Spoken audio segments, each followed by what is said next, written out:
नमस्कार शेतकरी मित्रांनो, माझं शेत माझं धन या चॅनलमध्ये आपले स्वागत आहे। आज आपण मेथी, कोथिंबीर, टोमॅटो पिकाची माहिती पाहणार आहोत। फक्त एका गुंठ्यातून रोज पैसे कमावता येतात का? होय। कोथिंबीर, मेथी, पालक आणि टोमॅटो यासारख्या भाज्यांमधून छोट्या जागेतही मोठं उत्पन्न मिळवता येतं। जरात आहे।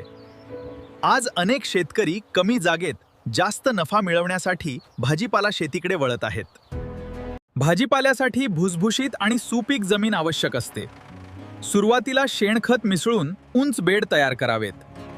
कोथिंबीर हे कमी कालावधीत येणारं आणि कायम मागणी असलेलं पीक आहे। हॉटेल आणि बाजारात कोथिंबीरीला नेहमीच चांगला दर मिळतो। मेथीची वाढ झपाट्याने होते। कमी पाण्यात आणि कमी खर्चात चांगले उत्पादन मिळते। पालक हे वर्षभर मागणी असलेले पीक आहे। नियमित पाणी आणि योग्य खत व्यवस्थापन केल्यास भरघोस उत्पादन मिळते। टोमॅटो हे जास्त नफा देणारे पीक आहे। योग्य बाजारभाव मिळाल्यास छोट्या जागेतूनही चांगली कमाई होऊ शकते।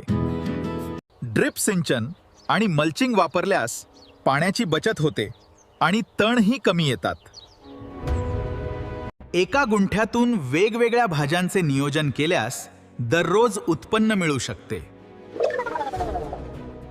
थेट ग्राहक आणि हॉटेलला भाजी विकल्यास जास्त नफा मिळू शकतो।